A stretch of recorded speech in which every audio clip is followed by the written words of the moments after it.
Hey guys, Keith Mateka here from Thunderworks Games. Got the MPC in from Panda today for Lockup, a role player tale. Want to show you where we're at with everything. I took the shrink wrap off, but other than that, I haven't taken a too close a look at this, so we're going to be checking this out together. First of all, we've got awesome, big, sturdy box. You know, it's got some serious weight to it. It's got the, I don't know if you can see it, it's got the Spot UV finish on the front and on the sides. Looks awesome. We got the rule book right on top. You know, it's got 20 pages of awesome instructions. You know, it's got some nice big pictures. Font is nice and big. So that looks great. On top, we got the punch boards. So first up, we've got the bugbears and the cobalt. So that's the regular side, and they're the 6 units for each side. On the other side, we've got the advanced setup, which was one of the stretch goals we unlocked for each one. And then we've got the goblins and the gnolls. Here's the advanced side with the back of the tokens. Looks cool. And then the insectoids are hanging out with the guards on this side. Looks good, nice and thick cardboard. And then the last punch board is these are the for the racks, for the tile racks. Yeah, so there's one for each race. We'll pop those into the tile racks when we get them. On top of that, we've got the board, quad fold board. We've got the 3 and 5 player side, and then the 1 and 2 player side on the other side. So that looked amazing. Great work from Lucas Roberto, our illustrator. Got some extra bags on top. Every gamer knows you can't have enough baggies. So those are for help storing your units. The insert's got the 2 pocket. The 1 pocket's got all our tile holders. And they look like this. They turned out great. Nice plastic. It's got all the bars in the front. And we've got 5 of those, 1 for each one of the players. And then we've got our bag of resources, right? So this has got the 5 scoring tokens with the screen print icons for each one of the races. So we've got the bugbears and the insectoids. Everybody's on there. These are nice thickness for picking up real easy. And then we've got our round marker, which is the King's Crown, King Terran's crown. Turned out really nice. There she blows. And then we've got the start player token. So it's the Horn of Cathandor, which signifies the start player, which is really good for breaking ties and getting to choose first. And then you've got your resource cubes. These are all wooden, just like those other pieces where you've got your gold, you've got your iron, you've got your scrap, and you've got your potions. So those look really nice. Nice big 10 millimeter cubes. And then on the other side, we've got our plastic pieces. So these are power. So in the prototype, these are 8 millimeters, but the final ones are 10 millimeters. So they're a little bit bigger than maybe you've seen, but they look beautiful. Those are awesome. And then these are the dreaded suspicion markers, which are also plastic. 10 millimeter cubes on these too. So those are cool. You know, pop those back in the bag. And then we've got the cards. There's a ton of cards in this game. So 3 decks of mini cards.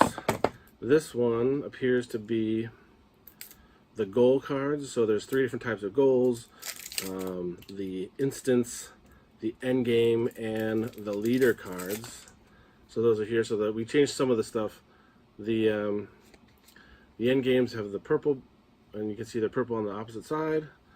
And then the instants are blue, and they're blue on the opposite side. And then the other ones are mixed in here somewhere.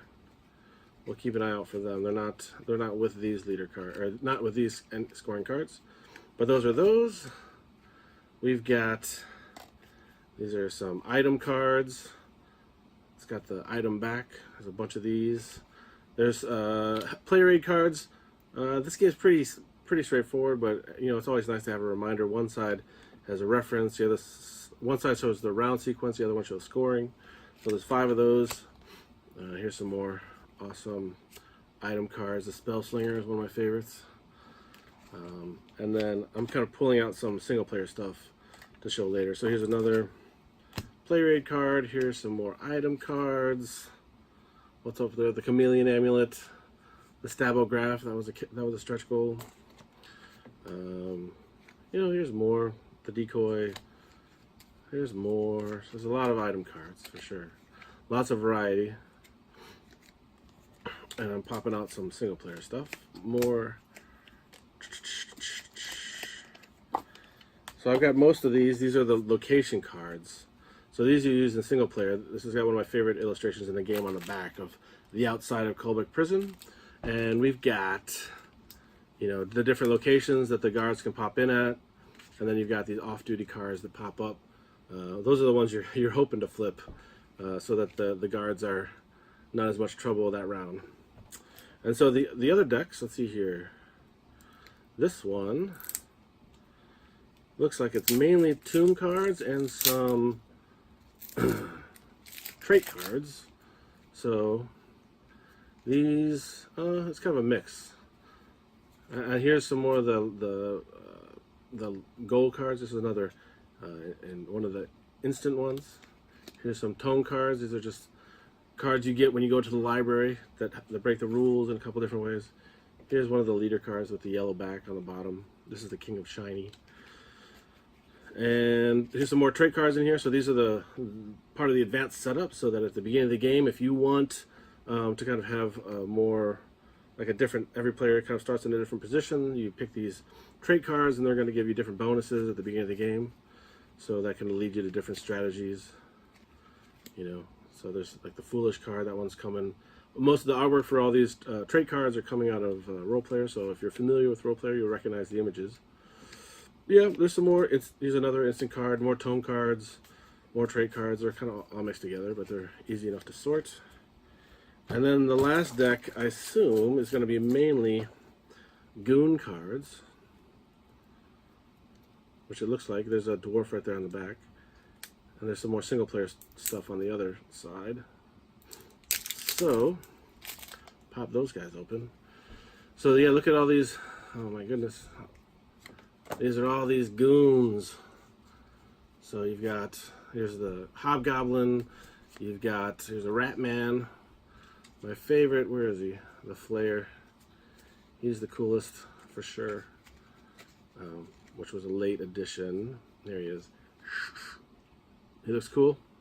So we changed the graphic design of these at the end to kind of to allow the images to be bigger. Actually, the name used to be up on top. We moved it down below so you can have more of the picture of the guy, because the illustrations are so awesome. So those are the goons, and then these are the last of the single player cards. So these are the guards. They've got the badge on the back, and then they're split into different colors. As you can see, this is a blue card. There's a green card. A red card. So the way this works is you always have the blue cards in play, and then you either add in the green ones if you want the easy, you swap out the green ones for the yellow ones if you want kind of the medium difficulty, and if you want a real challenge, you swap out and you put in the red guys. So some of these, like this this guard is both an enforcer and a lookout, so he's got kind of double duty. Whereas in, you know, look at this guy, he just has a straight up strength of 5, so he's pretty tough. Anyway, so these are for the single player mode along with the location decks. That is the contents of the game. Let's do some, let me show you how these tile racks work. So we'll find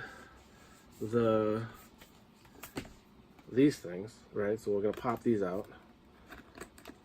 So there's the insectoids. And then when you get this, so the first time you play the game, you'll need to do this. You got the tile rack, and these just slide right in here. Some really cool engineering by Dan Cunningham, a good buddy of mine. And then you can see now insectoids are staring at you out of the bars as you're playing. So when you're playing there, you know your opponents are intimidated by your crew hanging out behind the bars. So, and those just fit right in the box, real snug. And that's pretty much it. So you've got your 4 punch boards, you got the board, you got the rule book, you've got a gazillion cards, you've got a ton of wooden pieces, plastic that are falling all over the place, and your markers and your additional 2 wooden pieces. So yeah, that is Lockup, the MPC. So this is the copy straight off the line. I've gone through another copy of this, but I want to go through this one even closer. Everything looks really good, but assuming everything's good to go, I'll give the thumbs up, and Panda will start mass producing many copies of this. So yeah, that's the update. Things are moving along really nicely, and can't wait for you to have your copy of Lockup in your hands. And things are going really well. We're on schedule, and I want to thank you again for all the support and all the backing. Obviously I couldn't do any of this stuff without you. Anyway, thanks for checking in. Bye-bye.